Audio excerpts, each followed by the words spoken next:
Emotional nga po no at mangiyak-ngiyak itong matchmaker ng MP Promotion dahil lang posibleng pagkapanalo raw no nitong kanyang alaga na si Marlon Tapales ngayong Disyembre 26 ay isa raw sa posibleng maging pinakamalaking accomplishment ng nasabing matchmaker. Para po sa kalaman ng lahat ay may humigit 3 dekada na pong nasa industriya ng boxing ang nasabing matchmaker. At maliban nga po no sa marami na itong natulungang boxer, ang slot na maging undisputed champion ay isa sa pinakamalaking accomplishment nito na naibigay ng nasabing matchmaker dito sa ating kababayan. Dahil sa humigit nga po no, na 3 dekadang nasa industriya ito ng boxing ay wala pa po itong natulungang boxer na maging undisputed champion. Kung ito man ay matsambahan ng ating Pinoy na ito na raw ang isa sa pinakamalaking accomplishment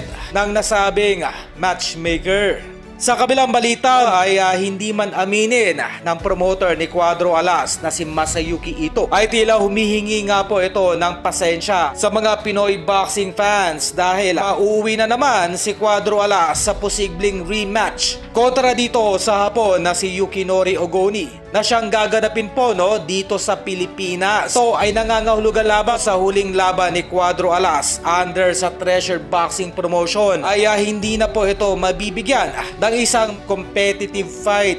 Sa kaugnay pa rin na balita ay maraming mga Filipino boxing fans ngayon tila nalulungkot po no dahil tila na maalam po pansamantala itong ating pambatong si Cuadro Alas sa kanyang social media.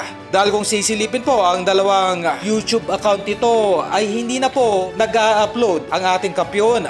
Dahil ito ay nangangahulugan lamang no na sineseryoso ni Cuadro Alas ang susunod na posibleng rematch nito kontra kay Yukinori Ogoni. Dahil batid ng ating kampiyon na ito na ang kanyang huling pagkakataon upang magpakitang gilas at may kasapa ang posibleng laban nito kontra sa Hapon na si Naoya Inoue.